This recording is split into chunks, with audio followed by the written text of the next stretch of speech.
بسم اللہ الرحمن الرحیم۔ السلام علیکم ورحمۃ اللہ وبرکاتہ۔ اعوذ باللہ من الشیطان الرجیم، بسم اللہ الرحمن الرحیم۔ وَأَنِ احْكُم بَيْنَهُم بِمَا أَنزَلَ اللَّهُ۔ وقال تعالى: يا داود إنا جعلناك خليفة في الأرض فاحكم بين الناس بالحق۔ وقال تعالى: إنا أنزلنا إليك الكتاب بالحق لتحكم بين الناس۔ صدق اللہ مولانا العظیم۔ عزیز طلبہ، سبق نمبر 223، اور اس سبق میں کتاب آداب القاضی، یہ عنوان سے جو کتاب کے اندر موجود کتاب ہے اس کو ہم پڑھیں گے۔ یعنی قاضی بننے کے اور اس عہدے کو اختیار کرنے کے کیا آداب ہیں، اور قاضی کی جو سلیکشن ہوگی اس کے کیا اصول و ضوابط ہیں اور کیا شرائط ہیں، یہ ہم پڑھیں گے۔ اور اس کے بعد قاضی جب فیصلہ کرنے کے لیے اپنی مسند پر بیٹھے گا تو کیا طریقہ کار ہوگا اور کیسے مجلس لگائے گا اور وہاں پہ فیصلہ کیسے کرے گا، اور قاضی کی چونکہ عادات، اخلاق، طور طریقے یہ کیسے ہونے چاہیے، اسی کو آداب کہتے ہیں۔ تو چونکہ قضا فیصلہ کرنا یہ ایک انبیاء والا کام ہے، جس طرح بھی آیات پڑھی گئی اور بھی انشاءاللہ آپ کو دکھائی جائیں گی، اللہ تعالیٰ نے اس کو بہت بڑی ایک ذمہ داری قرار دیا ہے، اس لیے یہ بہت بڑا کام ہے۔ یعنی اس کا قضا کا جو بھی معنی لغت میں آپ دیکھیں گے تو اس کا معنی یہ ہوتا ہے کام کو ختم کرنا، کسی انجام تک پہنچا دینا، اسی کو قضا کہتے ہیں۔ تو فیصلہ کرنے والا بھی جھگڑے کو کسی انتہا تک پہنچا دیتا ہے اور اس کو ختم کر دیتا ہے۔ تو چونکہ جو قاضی بنے گا تو ظاہر ہے اس کے اندر بھی اس طرح کی اہلیت ہونی چاہیے۔ تو قاضی کیسے ہو اور وہ کس طرح فیصلہ کرے، تو اسی کو آداب قاضی کہتے ہیں۔ حدیث اور آیات انشاءاللہ آپ کو دکھائی جائیں گی۔ آیات یہاں پہ دیکھ لیں کہ وَمَن لَمْ يَحْكُم بِمَا أَنزَلَ اللَّهُ، جو اللہ کے نازل کردہ اصول کے مطابق فیصلہ نہیں کرتا تو یہی ظالم لوگ ہیں۔ اس طریقے سے وَدَاوُودَ وَسُلَيْمَانَ إِذْ يَحْكُمَانِ فِي الْحَرْثِ، اس کھیتی کے بارے میں داؤد اور سلیمان علیہ السلام کا جو فیصلہ تھا اس کے بارے میں اللہ تعالیٰ نے یہاں پہ ذکر فرمایا۔ تو ان دو آیتوں کو دیکھ کر دیکھیں کہ فیصلہ کرنے کا ثبوت قرآن سے ثابت ہے۔ حدیث شریف بھی آپ دیکھ لیں گے، حضرت معاذ بن جبل رضی اللہ تعالیٰ عنہ کو رسول اللہ صلی اللہ علیہ وسلم نے جب یمن کا گورنر بنا کر بھیجا تو ان سے پوچھا کہ کیف تقضی اذا عرض لک قضاء، جب کوئی فیصلہ آپ کی طرف لایا جائے تو آپ کیسے فیصلہ کریں گے؟ تو انہوں نے فرمایا کہ اقضی بکتاب اللہ، اللہ کی کتاب کے مطابق فیصلہ کروں گا۔ فرمایا کہ وَلَمْ تَجِدْ فِي کتاب اللہ، اگر اللہ کی کتاب میں نہ پائیں تو فرمایا فَبِسُنَّةِ رسول اللہ، فرمایا کہ اگر سنت رسول میں آپ نہ پائیں اس فیصلے کو تو کیسے؟ تو فرمایا کہ اجتہد برأیی ولا آلو، یعنی یہ کہ میں پھر کوئی کوتاہی نہیں کروں گا، میں اپنے اجتہاد کے مطابق فیصلہ کروں گا۔ تو یہاں پہ دیکھیں فیصلہ کا ثبوت بھی ہو گیا اور کس ترتیب سے استدلال کرنا ہے اس کا اصول بھی ہمیں سمجھ میں آیا۔ شروع کرتے ہیں کتاب کو۔ کتاب آداب القاضی۔ لا تصح ولایت القاضی، قاضی کی شرائط سب سے پہلے، چونکہ اس باب میں کل 12 ابحاث ہیں، سب سے پہلے قاضی بننے کی جو شرائط ہیں وہ شروع کی جا رہی ہیں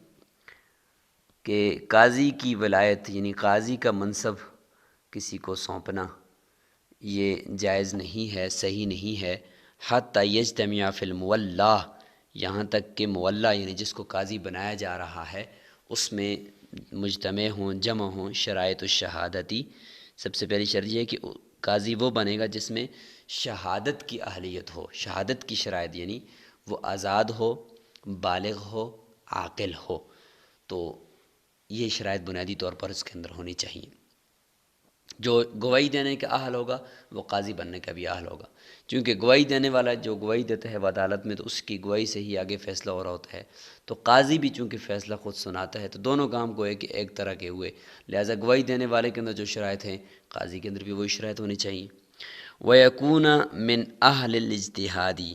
اور اہل اجتہاد میں سے بھی ہو۔ اہل اجتہاد کا مطلب یہ ہے کہ وہ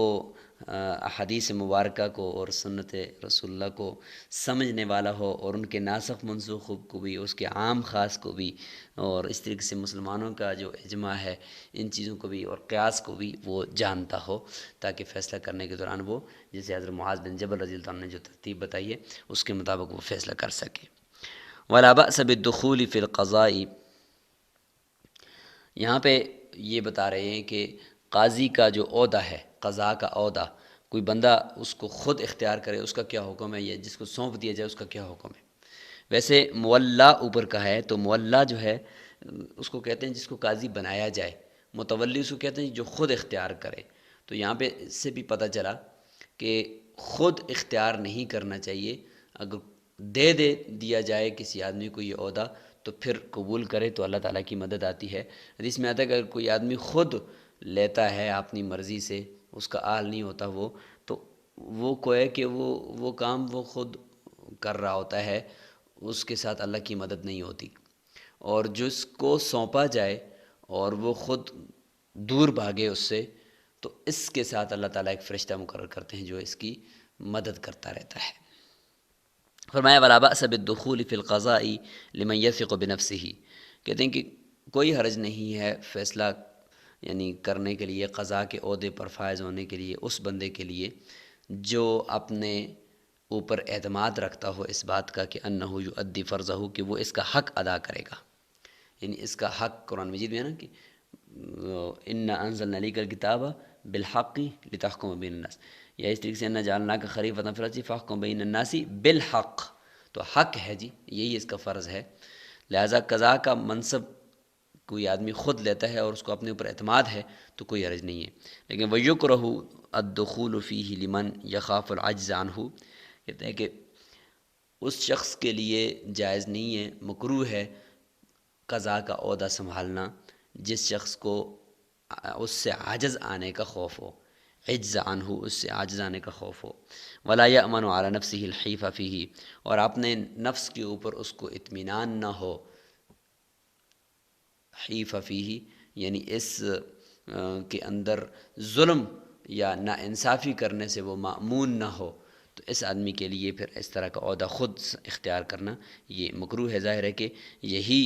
سبب بنے گا اس کے گناہ کبیرہ کے اندر مبتلا ہونے کا، ظلم کرنے کا، ناانصافی کرنے کا، تو اس لیے اختیار کرنا ہی مکروہ ہے۔ اچھا، آگے آداب یہی بتائے جا رہے ہیں کہ ولا ينبغي ان يطلب الولایۃ ولا يسألها، نہ ہی دل سے ولایت کو طلب کرے، اس کا شوق رکھے، یہ مناسب نہیں ہے، اور نہ ہی اس کا زبان سے سوال کرے۔ ومن قلد فی القضاء، اب یہاں سے آگے قاضی کے آداب شروع ہو جائیں گے کہ جس کو قاضی بنا دیا جائے گا وہ عہدے کا حلف اٹھا لے گا، اس کے بعد پھر اس کے کیا کیا کام ہوں گے اور کیا کیا کام نہیں ہوں گے۔ تو فرماتے ہیں کہ ومن قلد فی القضاء، جس کو قضاء کا عہدہ سنبھال دے دیا گیا، سلم الیہ دیوان القاضی الیہ، قاضی جو الذی کان قبلہ، جو پہلے اس سے پہلے قاضی تھا جو ریٹائرڈ ہو گیا، اس کے جتنے بھی رجسٹرڈ ہیں، جتنے بھی رجسٹر وغیرہ ہیں، ریکارڈ ہے، وہ سارا ریکارڈ نئے قاضی کے حوالے کر دیا جائے گا۔ وَيَنظُرُ فِي حَالِ الْمَحْبُوسِينَ، لہٰذا یہ نیا قاضی جو ہے وہ قیدیوں کے حال کے بارے میں غور و فکر کرے گا۔ فَمَنِ اعْتَرَفَ مِنْهُمْ الْحَقَّ أَلْزَمَهُ إِيَّاهُ، ان میں سے جو بھی حق کا اعتراف کرے تو یہ اس کو اس حق کے بدلے میں پکڑ لے، لازم پکڑے۔ وَمَنْ أَنْكَرَ، اگر کوئی قیدیوں میں سے انکار کر دے کہ بھئی مجھے ویسے ہی ناحق قید کیا ہوا ہے، میرے اوپر کسی قسم کا کوئی حق نہیں ہے، تو کہتے ہیں کہ ایک دم سے اس کو نکالے گا بھی نہیں، اور ایک دم سے معزول کیا ہوا یا ریٹائرڈ کیا ہوا یا شدہ جو قاضی ہے اس کی بات کو بھی نہیں سنے گا، چونکہ ریٹائر ہونے کے بعد وہ قاضی جو ہے وہ ایک عام آدمی بن گیا ہے۔ اب اس ایک عام آدمی کی بات ظاہر ہے تو ایک گوئی کی شکل میں تو ہو سکتی ہے، لہذا گوئی تو ایک آدمی کی قبول نہیں ہے جب تک کہ دو نہ ہوں، اس لیے وہ گواہ تو بن سکتا ہے لیکن اس کی کسی اور بات کے اوپر یقین نہیں کیا جا سکتا۔ لم يقبل قول المعزول علیہ، کہتے ہیں کہ معزول قاضی کا قول اس قیدی کے خلاف وہ قبول نہیں کرے گا، بلکہ ہاں اگر وہ معزول قاضی وہ اگر گواہ لے کر آتا ہے ساتھ اپنے ایک اور، تو پھر مکمل تعداد ہو جائے گی، پھر ان کی بات کو قبول کیا جا سکتا ہے، الا ببینۃ، سوائے بینہ کے۔ فإن لم تقم البینہ، اگر معزول قاضی کی طرف سے بھی بینہ کوئی قائم نہیں ہوا اور وہ بدستور جو قیدی ہے وہ انکار کر رہا ہے، تو کہتے ہیں کہ لم یعجل بتخلیتی، ایک دم سے اس کو قیدی سے چھڑانے کی جلدی نہیں کرے گا، حتی ینادی علیہ، یہاں تک کہ اس کے بارے میں ندا لگائے گا، اپنی مجلس کے اندر 2-3 دن تک ندا لگاتا رہے گا کہ بھئی اس آدمی کے اوپر کسی کا اگر کوئی حق ہے تو وہ آ کر اس بندے کے بارے میں بتائے، اگر نہیں ہے تو پھر میں اس کو چھوڑنے والا ہوں۔ وَيَسْتَظْهِرَ فِي أَمْرِهِ، اس کے معاملے کے بارے میں چھان بین کرے، اظہار رائے لوگوں سے کرائے۔ وَيَنْظُرُ فِي الْوَدَائِعِ وَارْتِفَاعِ الْوُقُوفِ، اب اس کے بعد اگلا کام بتایا جا رہا ہے قاضی کے بارے میں، کہ قاضی جو ہے وہ امانتوں کو، کچھ لوگوں کے پاس امانتیں رکھی ہوں گی بیت المال کی یا کسی کی دوسرے کی، یا کچھ قاضی کے پاس، پہلے قاضی کے پاس کچھ لوگوں کی امانتیں رکھی ہوں گی، تو وہ جو اور لوگوں کے پاس ہیں ان امانتوں کے بارے میں غور و فکر کرے، جہاں تک پہنچانی ہے پہنچائیں، اور جو ان کے پاس ہیں وہ دوسروں تک پہنچائے، متعلقہ لوگوں تک، ان کے بارے میں غور و فکر۔ وارتفاع الوقوفی، وقف کی جو چیزیں ہیں، مکانات ہیں، دکانیں ہیں وغیرہ، ان کی جو آمدنی آ رہی ہے اس کے اوپر غور کرے گا کہ وہ آمدنی کدھر آ رہی ہے، کدھر جا رہی ہے، کہاں سٹاک ہو رہی ہے، ان سب چیزوں کو وہ دیکھنا اس کی ذمہ داری ہے۔ فَيَعْمَلُ عَلَى حَسْبِ مَا تَقُومُ بِهِ الْبَيِّنَةُ، لہٰذا جس طریقے سے امانتوں وغیرہ کے اندر بینہ قائم ہوگا کہ یہ امانت فلاں کی ہے، یہ فلاں کی ہے، اسی کے مطابق وہ فیصلہ کرتا جائے گا۔ او یعترف بِهِ مَنْ هُوَ فِي يَدِهِ، یہ ہے کہ جس کے قبضے میں وہ امانت ہے وہ خود اعتراف کر لے کہ میرے پاس یہ امانت فلاں آدمی کی ہے، بس پھر دے دے گا۔ وَلَا يَقْبَلُ قَوْلَ الْمَعْزُولِ، لیکن معزول قاضی کا کوئی ایک قول بھی اس میں قبول نہیں کرے گا کہ یہ امانت کس کی ہے کس کی نہیں ہے، کیونکہ وہ ایک عام آدمی بن گیا ہے۔ إِلَّا أَن يَعْتَرِفَ الَّذِي هُوَ فِي يَدِهِ، اللہ یہ کہ جس کے قبضے میں وہ امانت پڑی ہوئی ہے وہ اعتراف کر لے کہ ان المعزول سلمہ علیہ، کہ معزول قاضی نے اس کے حوالے یہ امانت کی تھی، تو پھر اس صورت میں معزول قاضی اگر ساتھ ساتھ بات کر لیتے تو وہ بات کو تاکید کے طور پر، خبر کے طور پر پھر لیا جا سکتا ہے۔ فیقبل قولہ، یا فیقبل قولہ فیہا، تو اس میں معزول قاضی کا پھر قول بھی قبول کیا جائے گا کہ یہ فلاں بندے کی امانت ہے۔ اچھا، یہاں تک تو یہ بات ہوگی۔ اب اس کے بعد مجلس قضاء میں بیٹھنے اور قاضی کے اس دوران اپنی جو عادات ہیں اس کے بارے میں احکام آئیں، کہ ہر وہ کام جس سے دوسرے کو شک ہو کہ شاید یہ قاضی طرفداری کر رہا ہے، جانبداری کر رہا ہے، تو اس طرح کا کام کوئی بھی قاضی نہیں کرے گا، غیر جانبدار ہوگا اور مدعی اور مدعی دونوں کے ساتھ اس طرح کا سلوک کرے گا کہ دونوں کے ساتھ برابری ہو، کوئی کسی ایک کے ساتھ زیادہ میلان، زیادہ جھکاؤ یہ نہیں ہونا چاہیے۔ وَيَجْلِسُ لِلْحُكْمِ جُلُوسًا ظَاهِرًا فِي الْمَسْجِدِ، کہتے ہیں کہ بیٹھے گا کس طریقے سے، مسجد کے اندر بیٹھے گا اور بالکل واضح اور ظاہر ہو کر بیٹھے گا۔ وَلَا يَقْبَلُ هَدِيَّةً إِلَّا مِنْ ذِي رَحْمٍ مَحْرَمٍ مِّنْهُ، اچھا ہدیہ قبول نہیں کرے گا، تحفے تحائف گفٹ وغیرہ یہ وصول نہیں کرے گا، ہاں اپنے زیرام محرم رشتہ دار جس کا کوئی کیس وغیرہ عدالت میں نہ چل رہا ہو اس سے وصول کر سکتا ہے، چونکہ وہ ان کا تو آپس میں لین دین تحائف کا تو ہوتا ہی رہتا ہے، تو وہ ہم یہ سمجھیں گے کہ یہ فیصلے کے بغیر اس کو دیا جا رہا ہے۔ او من، یا وہ شخص جرت عادتہ قبل القضاء بمحاداتہ، جس کی یہ عادت ہو کہ وہ فیصلے سے پہلے بھی قاضی صاحب کو کچھ نہ کچھ تحائف دیتا رہتا ہے، تو پھر اس دوران اگر اس نے دے دیا تو ہم یہ سمجھیں گے کہ ٹھیک ہے اس وقت اس کا کیس ہے، لیکن یہ تو پہلے بھی دے رہا تھا نا، آج بھی دے دیا اس نے تحفہ تو کوئی بات نہیں۔ ہاں اگر تحفے کی مقدار ابھی اس نے بڑھا دی ہے کہ قاضی میرا فیصلہ کر رہا ہے، تو اس تہمت کی وجہ سے پھر بھی یہ لینا جائز نہیں ہوگا۔ ولا يحضر دعوة، کسی دعوت میں حاضر نہیں ہوگا، ظاہر دعوت میں حاضر ہوگا تو جس کے پاس دعوت میں حاضر ہوگا تو اس کے حق میں پھر وہ فیصلے سنائے گا، کہتے ہیں الا ان تکون عامہ، اللہ یہ کہ دعوت عام ہو تو پھر اس میں جا سکتا ہے۔ دعوت عام ہو اور دعوت خاص ہو، اس کی کیا علامت ہے؟ تو اس کی علامت یہ لکھی ہوئی ہے کہ اگر دعوت کرنے والا اس قاضی کے بارے میں اس کو یہ خبر پہنچ جائے کہ قاضی آپ کی دعوت میں شریک نہیں ہوگا، پھر بھی وہ دعوت کر رہا ہے لوگوں کی، تو یہ دعوت عامہ ہے، اس میں قاضی جا سکتے ہیں۔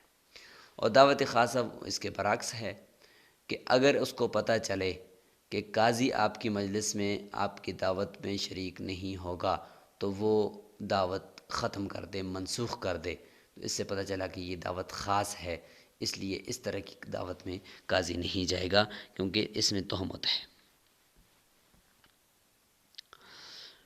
وَيَشْهَدَ الْجَنَازَةَ وَيَعُودُ الْمَرِيضَ، جنازے میں البتہ شریک ہوگا، مریض کی عیادت کرے گا، چونکہ یہ تو دین کے اندر مسلمان پر حق ہیں، تو یہ حقوق تو پورے کرنے ہیں، اس میں تو کوئی تہمت نہیں ہے۔ وَلَا يُضَيِّفُ أَحَدَ الْخَصْمَيْنِ دُونَ خَصْمِهِ، سامنے جو متقابلین ہیں، مدعی اور مدعا علیہ، ان میں سے کسی ایک کی دعوت نہیں کرے گا، کسی ایک کی مہمان نوازی نہیں کرے گا دوسرے کو چھوڑ کر، کرے گا تو دونوں کی ایک ساتھ کرے گا۔ فَإِذَا حَضَرَ، پس جب سامنے موجود ہوگا، اور یعنی قاضی جب حاضر ہوگا، یا اس میں دوسری کتابوں میں ہے حضرا، تثنیہ ہے کہ جب دونوں حاضر ہو جائیں، مدعی اور مدعا علیہ دونوں حاضر ہو جائیں، سوا بینہما فی الجلوس والاقبالی، یعنی بیٹھنے کے اندر اور ان کی طرف توجہ دینے، اقبال توجہ دینے کے اندر دونوں کے اندر برابری کرے گا، کہ کسی ایک کو زیادہ توجہ دے، کسی ایک کو کم دے، یا ایک کو اپنے قریب بٹھائے دوسرے کو دور بٹھائے، ایسا نہیں کرے گا۔ ولا یسار احدہما، کسی ایک کے ساتھ سرگوشی نہیں کرے گا، یعنی ہر وہ کام جس میں تہمت ہو یا جانبداری محسوس ہوتی ہو وہ کام قاضی نے نہیں کرنا۔ ولا یشیر الیہ، کسی ایک کی طرف اشارے بھی نہیں کرے گا۔ ولا یرقنہ، اور کسی ایک کو تلقین بھی بات کے دوران نہیں کرے گا، حجتاً دلیل کی۔ مثال کے طور پر ایک مدعی اگر یا مطالعے میں سے کوئی بات کر رہا تھا تو وہ اس کو کہتا اچھا آپ یہ کہنا چاہتے ہیں، اچھا آپ یہ کہنا چاہتے ہیں، آپ کا یہ مقصد ہے، اس طرح کی باتیں نہیں کرے گا بیچ میں۔ فَإِذَا ثَبَتَ الْحَقُّ عِنْدَهُ، جب اس کے پاس حق ثابت ہو جائے گا، وَطَلَبَ صَاحِبُ الْحَقِّ حَبْسَ غَرِيمِهِ، اور صاحب حق وہ اپنے مدعا علیہ کو قید کرنے کا مطالبہ کر رہا ہو، لم يعجل بحبسه، ایک دم سے قید کرنے کے اندر قاضی جلدی نہیں کرے گا، وَأَمَرَهُ بِدَفْعِ مَا عَلَيْهِ، بلکہ مدعا علیہ کو حکم دے گا کہ آپ لے کر آئیں جو کچھ آپ کے اوپر لازم ہے۔ فَإِنِ امْتَنَعَ، اگر وہ کہتا ہے کہ میں تو نہیں لاتا ہوں یا انکار کر لیتا ہے، تو پھر اس صورت میں قاضی قید کرے گا، لیکن کس دین کے بدلے میں قید کرے؟ اس دین کے بدلے میں قید کرے گا کہ جس کے بدلے میں ہمیں قرینے سے یہ بات ثابت ہو رہی ہو کہ اس مدعا کے ہاتھ میں کچھ نہ کچھ چیز ضرور موجود ہے، اس دین کے بدلے میں۔ وہ کون سا ہو سکتا ہے؟ وہ کسی چیز کے عوض میں ہو سکتا ہے۔ ظاہر جب کسی چیز کے عوض میں کسی کے اوپر دینا ہے تو وہ چیز کہاں ہے؟ وہ اس کے پاس تو ہوگی نا ہاتھ میں، لہٰذا اس کے بدلے میں اس کو قید کر سکتے ہیں، کیونکہ دلیل ہمارے پاس کہ کچھ نہ کچھ اس کے پاس موجود ہے۔ یا یہ کہ کسی عقد کا اس نے خود التزام اپنے اوپر کسی چیز کو لازم کیا ہے، مہر معجل، یا اس طریقے سے کسی کی کفالت اٹھائی ہے، تو ان صورتوں میں اس کو قید کریں گے کہ جب اس نے کفالت اٹھائی ہے یا شادی کی ہے، مہر لازم ہو گیا ہے، تو کچھ نہ کچھ تو اس کے پاس ہوگا، اس لیے تو اس نے شادی کی ہے یا اس عقد کا التزام کیا ہے۔ تو اس طرح کے دیون جس کے بدلے میں ہمیں دلیل سے پتہ چلے کہ اس کے ہاتھ میں کچھ نہ کچھ ہوگا، تو اس صورت میں قید کریں گے، کیونکہ ٹال مٹول ہمیں کچھ دلائل سے مل رہا ہے، اور پھر چھان بین کریں گے۔ اور اگر اس کے علاوہ جو دیون ہیں تو ان کا تو پتہ نہیں ہے ہمیں کہ بھئی مثال کے طور پر اس نے کسی کو مار دیا ہے یا کسی کو زخمی کر دیا، اس کی دیت دینی ہے، تو اس دیت کا تو ہمیں نہیں پتہ کہ اس کے بعد دیت تھی تب اس نے کسی کو مارا ہے، لہٰذا کوئی دلیل ہمیں نہیں ملتی مال کی، لہٰذا اس صورت میں پھر اس کو قید بھی نہیں کریں گے۔ ہاں اگر مدعی اس کے لیے جو مال ہے وہ ثابت کر دے تو پھر تو ہر صورت میں اس کو قید کیا جائے گا۔ کہتے ہیں کہ حبسہ فی کل دین، اگر وہ انکار کرتا ہے دینے سے تو مدعا کو قاضی قید کر دے گا ہر اس دین کے بدلے میں، لزمہ جو اس مدعا کے اوپر لازم ہوا ہے، بدلاً عن مال، اس مال کے بدلے میں، حصل فی یدہ، جو مال اس کے ہاتھ میں حاصل ہوا ہے، حصل فی یدہ یہ مال ان کی صفت ہے، اور لزمہ بدلاً یہ دین ان کی صفت ہے۔ ہر اس مال کے بدلے میں جو اس کے اوپر لازم ہوا ہے، جو مال اس کے خود ہاتھ میں آیا ہے، کسمن المبی، جیسے کہ مبیع کا سمن ہوتا ہے، تو مبیع خریدا ہے، سمن لازم ہو گیا، اب یہ سمن تو ٹھیک ہے لازم ہے، لیکن مبیع کہاں ہے؟ کسی چیز کے عوض میں، تو گویا کہ وہ مبیع اس کے پاس موجود ہے، اس کو بیچ کر بھی اپنا قرض یا دین دے سکتا ہے، لیکن نہیں دے رہا، تو لہٰذا اس صورت میں ہمیں ایک قرینہ ملتا ہے کہ اس کے پاس مال ہے، لہٰذا قید کرو۔ وبدل القرض، قرض کا بدل دینا ہے جی، تو قرض اگر اس نے لیا تھا تو وہ کدھر گیا؟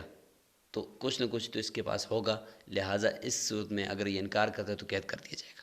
اول تزمہ ہو بعقد، یا کسی دین کو اس نے عقد کے ذریعے سے اپنے اوپر لازم کیا، جیسے کہ مہر ہے، کفالت ہے، تو ان صورت میں بھی ہمیں دلیل ملتی ہے کہ اگر اس کے پاس کچھ نہیں تھا تو یہ کبھی بھی یہ عقد نہ کرتا۔ ولا يحبسه فيما سوى ذلك، اس کے علاوہ کسی دیون کے اندر اس کو قید نہیں کرے گا۔ اذا قال، جب وہ کہے کہ انی فقیر، ہاں میں فقیر ہوں، میرے پاس کچھ نہیں ہے۔ ہاں الا ان یثبت غریمہ ان له مالا، ہاں اگر یہ کہ مدعی جو اس کا غریم ہے وہ ثابت کر دے کہ اس کے پاس مال ہے، یہ ویسے جھوٹ بول رہا ہے، ثابت کر دے گواہوں سے، تو پھر اس کو قید کرے گا۔ اب قید کتنی عرصہ تک کرے گا؟ کہتے ہیں کہ وَيَحْبِسُهُ شَهْرَيْنِ أَوْ ثَلَاثَةً، 2 مہینے یا 3 مہینے، لیکن صحیح یہ ہے کہ قاضی کی صوابدید پر ہے کہ کس آدمی کو کتنا، اس کے ٹال مٹول یا اس آدمی کی شرافت یا شرارت کو دیکھتے ہوئے اس کے مطابق فیصلہ کرے گا کہ اس کو کتنا قید کرنا چاہیے۔ ثم يسأله عنه، اس کے بارے میں سوال کرے گا، لوگوں سے پوچھ گچھ کرے گا کہ اس کے پاس مال ہے یا نہیں ہے۔ فإن لم يظهر له مال خل سبيله، اگر اس کے پاس مال نہ نکلے اور تحقیق سے پتہ بھی لگے کہ اس کے پاس مال نہیں ہے، تو پھر اس کے راستے کو چھوڑ دے اس کو، کیونکہ اب تو قید کرنے کا کوئی فائدہ نہیں ہے۔ قید کرنے کا مقصد تو یہ تھا کہ یہ ٹال مٹول کرتا ہے، مال ہے لیکن دیتا نہیں ہے، لیکن جب پتہ چلا کہ مال ہی نہیں ہے تو پھر قید کرنے کا فائدہ نہیں ہے۔ ولا يحول بینہ وبین غرمائہ، جب ایک دفعہ چھوڑ دے گا تو پھر اس کے اور اس کے غرماء کے درمیان حائل نہیں ہوگا قاضی، اور کہے گا کہ بھئی تم اس کو لازم پکڑو، اس کو مال کمانے دو، جو لے کر آئے تو کچھ اپنے بچوں کے لیے رکھے گا اور کچھ تمہارا قرض ادا کرے۔ وَيَحْبَسُ الرَّجُلُ فِي نَفَقَةِ زَوْجَتِهِ، مرد کو اس کی بیوی کے نفقہ کے بارے میں قید کیا جائے گا۔ ظاہر ہے کہ بیوی کے نفقے سے اگر وہ انکار کرتا ہے، دیتا نہیں ہے، تو یہ بھی ایک قسم کا تعنت ہے، لہذا اس کو قید کیا جائے گا۔ وَلَا يُحْبَسُ الْوَالِدُ فِي دَيْنِ وَلَدِهِ، باپ کو بیٹے کے دین کے اندر قید نہیں کیا جائے گا، کیونکہ باپ کو قید کرنا بیٹے کے دین کا تو یہ ایک طرح کی سزا ہے، جبکہ اف ولا تنہرہما ہے کہ اف بھی نہ کہو، تو یہ تو پھر قید کیا جا رہا ہے، تو اس سے بڑی سزا ہے، لہذا اس لیے اس کو قید نہیں کیا جائے گا۔ الا اذا امتنع من الانفاق علیہ، الا یہ کہ اولاد چھوٹی ہے اور باپ اس کے اوپر خرچہ کرنے سے انکار کر رہا ہے، تو اس صورت میں چونکہ بچے مر جائیں گے اگر یہ خرچہ نہیں کرے گا، اور بچے بھی چھوٹے ہیں، بڑے ہیں بھی نہیں ہیں، تو اس صورت میں پھر اس کو قید کیا جائے گا۔ وَيَجُوزُ قَضَاءُ الْمَرْأَةِ فِي كُلِّ شَيْءٍ، کہتے ہیں کہ عورت کا قاضی بننا بھی جائز ہے، اس کا فیصلہ کرنا بھی جائز ہے ہر ایک معاملے کے اندر، الا فی الحدود والقصاص، لیکن حدود اور قصاص میں عورت چونکہ گواہی نہیں دے سکتی اس کی، تو اس کی قاضی بھی وہ نہیں بن سکتی، چونکہ حدود تندر بشبہات ہیں، لہٰذا اس میں عورتیں ناقصات العقل ہوتی ہیں، تو اس میں ذرا احتیاط کیا گیا ہے کہ حدود اور قصاص کا فیصلہ وہ نہیں کرے گی۔ یہاں تک یہ اس کتاب و آداب القاضی کا ایک حصہ مکمل ہوا۔ آگے ہے جی کتاب القاضی الی القاضی، یعنی کبھی ایسا ہوتا ہے کہ ایک قاضی کے پاس فیصلہ گواہوں کے ذریعے سے ثابت ہو جاتا ہے، لیکن وہ مدعا علیہ جو کہتا ہے کہ بھئی میں یہ حق یا یہ چیز میں اس کو فلاں شہر کے اندر جا کر دوں گا، تو ظاہر ہے کہ پھر یہ قاضی تو ساتھ نہیں جائے گا نا، یہ تو یہاں پر ہوگا اس شہر میں، تو لہٰذا مطلب لاہور سے کراچی جانا ہے تو لاہور سے قاضی نے فیصلہ لکھنا ہے جب گواہ اس کے پاس آئیں گے، اور وہ فیصلہ پھر کراچی والے قاضی کے پاس جائے گا، تو وہ قاضی پھر وہاں پر ان دو گواہوں کو مدعی اور مدعا علیہ کے سامنے لا کر، مدعی اور مدعا علیہ بھی سامنے ہوں گے، پھر وہاں پہ اس فیصلے کو نافذ کرے گا۔ تو اس میں 2 طرح کے ہوتے ہیں، یہ کتاب القاضی الی القاضی، یعنی ایک قاضی کا لیٹر دوسرے قاضی کے پاس جب جاتا ہے دوسرے شہر میں، تو اس کی 2 قسمیں ہوتی ہیں۔ ایک قسم تو یہ ہے کہ سجل کا مطلب ہوتا ہے کہ لاہور والے قاضی کے پاس 2 گواہوں سے مدعی کا حق ثابت ہو گیا ہے، اب فیصلہ بھی لکھ دیا ہے، اب یہ فیصلہ لکھنے کے بعد لیٹر پہ لکھ کر کراچی والے قاضی کے پاس بھیجنا ہے، اس نے صرف دیکھ کر ہی اس کو نافذ کرنا ہے، باقی اس نے کچھ بھی نہیں کرنا، اس کے مطابق ہو، اس کے موافق ہو یا نہ ہو۔ دوسرے کو کہتے ہیں کتاب حکمی۔ کتاب حکمی یہ ہے کہ لاہور والے قاضی کے پاس پوری طریقے سے ابھی تک یہ فیصلہ انہوں نے سنایا نہیں ہے، نہ ہی وہ ثابت ہوا ہے، لہٰذا یہاں سے وہ لکھ دے گا کہ یہ مدعی ہے، یہ مدعا علیہ ہے، میرے پاس ابھی تک یہ فیصلہ میں نے نہیں سنایا، آپ خود ہی سنا لینا۔ اس صورت میں کراچی والا قاضی کے پاس جب یہ خط جائے گا، لیٹر جائے گا، تو وہ اس کو دیکھے گا، اور دیکھنے کے بعد اگر اس کے مذہب کے موافق ہوا تو نافذ کر دے گا، نہیں ہوا تو نہیں کرے گا۔ تو یہاں پہ دیکھیں وَيُقْبَلُ کتاب القاضی الی القاضی، کیونکہ اس کی ضرورت پڑتی تھی اس لیے اس کو یہاں پہ ذکر کر دیا کہ قاضی کا خط دوسرے قاضی کے پاس جب جاتا ہے تو اس کو قبول کیا جائے گا، فی الحقوقی تمام حقوق کے اندر، اذا شہید بھی عندہ، جب اس کے پاس جا کر، اس قاضی کے پاس جا کر کوئی بندہ گواہی بھی دے کہ واقعی یہ لاہور والے قاضی کی طرف سے آپ کے پاس یہ لیٹر آیا ہے۔ فَإِن شَهِدُوا عَلَى خَصْمٍ حَاضِرٍ، پس اگر گواہوں نے آ کر گواہی دی ایک مد مقابل کے خلاف، یعنی مدعی سامنے موجود تھا، حاضر تھا، اس کے خلاف، تو حکم بالشہادتی، یعنی مدعی بھی تھا، مدعی بھی تھا، اور اس کے مطابق قاضی نے فیصلہ بھی سنا دیا گواہوں کے ساتھ موجودگی میں، وَكَتَبَ بِحُكْمِ، لہٰذا فیصلہ سنائے گا، لیکن چونکہ مدعی کہتے ہیں کہ میں کراچی میں جا کر یہ چیز اس کے حوالے کروں گا، تو لہٰذا قاضی جو ہے وہ یہاں سے لکھ دے گا اس فیصلے کو، اس کو کہتے ہیں سجل۔ وَإِن شَهِدُوا بِغَيْرِ حضرت خصمہ، اگر گواہوں نے گواہی دی ہے لیکن سامنے مد مقابل مدعی موجود نہیں تھا، اس کی غیر موجودگی میں گواہی دی ہے، تو ظاہر ہے اس صورت میں تو قاضی فیصلہ نہیں سنا سکتا لاہور والا، کیونکہ ہو سکتا ہے کہ وہ مد مقابل سامنے موجود نہ ہو بلکہ وہ کراچی میں ہو، اس لیے یہاں سے ان گواہوں کی صرف گواہی کو لکھے گا، فیصلہ نہیں کرے گا، اور کراچی والے قاضی کی طرف بھیج دے گا۔ لم یحکم، فیصلہ نہیں کرے گا، وکتب بشہادتی، گواہی کو لکھ دے گا، لیحکم بها المکتوب الیہ، جس کے اوپر تاکہ فیصلہ کر دے مکتوب الیہ قاضی، یعنی کراچی والا قاضی جس کی طرف یہ خط لکھا جا رہا ہے۔ ولا يقبل الکتاب الا بشہادت رجلین، آگے یہ حکم بیان کیا جا رہا ہے کہ یہ جو کتاب قاضی، یعنی قاضی کا یہ خط کراچی والے قاضی کے پاس جب جائے گا تو اس کو قبول نہیں کیا جائے گا مگر دو گواہوں کی گواہی سے، دو گواہ ساتھ جائیں گے کہ وہ گواہی دیں گے کہ ہمارے سامنے یہ لاہور والے قاضی نے یہ لیٹر دیا ہے۔ او رجل وامرأتین، یا دو مرد، ایک مرد یا دو عورتیں۔ ویجب ان یقرأ الکتاب علیہم، ضروری ہے کہ لاہور والا قاضی وہ اس خط کو پڑھے گواہوں کے سامنے، لیعرفوا ما فیہ، تاکہ ان کو پتہ چل جائے کہ اس میں کیا لکھا ہے، ثم یختمہ، پھر ان کے سامنے مہر لگائے، ویسلمہ الیہم، اور پھر وہ گواہوں کے حوالے کر دے وہ لیٹر۔ واذا وصل الی القاضی، پھر جب وہ قاضی کراچی والے قاضی کے پاس پہنچے گا، لم یقبلہ، اس کو ایک دم سے وہ قبول نہیں کرے گا، الا بحضرت الخصم، یہاں تک کہ مدعی اور مدعی سارے حاضر ہو جائیں، موجود ہو جائیں۔ فاذا سلمہ الشہود الیہ، پس جب لاہور والے قاضی کے گواہ وہ اس لیٹر کو حوالے کریں گے کراچی والے قاضی کے پاس، تو نظر الی ختم ہی، سب سے پہلے وہ مہر کو دیکھے گا کہ کراچی والا قاضی مہر کو دیکھے گا کہ یہ لاہور والے قاضی کی مہر ہے یا نہیں ہے۔ فاذا شہیدوا، پس جب گواہ گواہی دیں گے کہ انہ کتاب فلان القاضی، کہ یہ فلان لاہور والے قاضی کا خط ہے، سلمہ الینا فی مجلس حکمہ، اس نے اپنی قضاء کی مجلس کے اندر ہمیں یہ حوالے کیا ہے، وقضائہ، اور اس اپنی جو مجلس حکم ہے اور مجلس قضاء ہے اس کے اندر اس نے ہم نے کیا ہے، ہمیں حوالے کیا ہے، وقرأہ علینا، اور ہمارے اوپر اس کو پڑھا ہے ہمارے سامنے، وختم، اور ہمارے سامنے مہر لگائی ہے۔ جب یہ ساری باتیں وہاں گواہ کر لیں گے کراچی والے قاضی کے سامنے، تو پھر فتحہ القاضی، قاضی اس خط کو کھولے گا، وقرأہ علی الخصم، لہذا خصم کے اوپر اس کو پڑھے گا کہ دیکھیں آپ کے اوپر یہ لاہور والے قاضی نے فیصلہ صادر کیا ہے، وَأَلْزَمَهُ مَا فِيهِ، اور جو کچھ اس لیٹر میں ہوگا کراچی والا قاضی مدعی کے اوپر اس کو لازم قرار دے گا۔ ولا يقبل کتاب القاضی الی القاضی فی الحدود والقصاص، حدود اور قصاص میں قاضی کا قاضی کی طرف خط بھیجنا یہ قبول نہیں کیا جائے گا، کیونکہ اس میں یہ شبہ ہے، اور حدود تو ویسی بھی تندر و شبہات ہے، لہٰذا اس میں یہ ہو سکتا ہے کہ خط کے مشابہ بھی ہو سکتا ہے، تو لہٰذا اس صورت میں بغیر، چونکہ اب تو یہ تو اس وقت ہے جب کال وغیرہ یا رابطہ نہ ہو، اگر کال اور رابطہ ہو سکتا ہے تو پھر تو قبول کیا جائے گا، لیکن یہ کہ اگر نہ ہو سکتا ہو تو صرف خطوط جو ہیں وہ خطوط خط کے مشابہ ہوتا ہے، لہٰذا اس شبہ کی وجہ سے حدود اور قصاص میں جا کر ایک طرف سے دوسری طرف کی طرف یہ فیصلہ منتقل نہیں ہوگا۔